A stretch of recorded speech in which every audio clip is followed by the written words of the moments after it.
Okay, gang, we are going to put together a pie. We're going to use Risa's hands to do this for us. And when you get a pie kit, you typically get filling in a container. You'll get 2 9-inch rolled pie crusts and a pie plate. And so, Risa, let's get to it. It's as simple as this. Put the crust into the plate, tuck it down there, and then you're going to add the filling. Now we've got apple, blueberry, cherry. This time we're using peach because it is our feature this month. Somebody peeled all those peaches at Production Kitchen, and here we go. Then you are going to seal the top.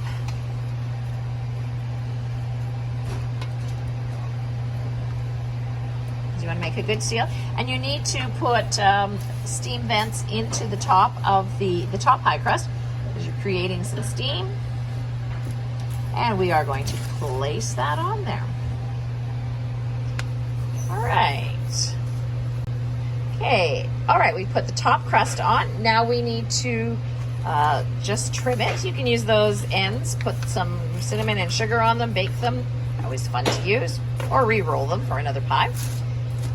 And now we have to crimp the edges because you want to make a tight seal so it doesn't boil over. Give it a nice little pat. Some cinnamon and sugar in this case. Sometimes it is just sugar. Put it in the oven for how long, Risa? About 45 minutes at 350. 45 minutes at 350, and there you go.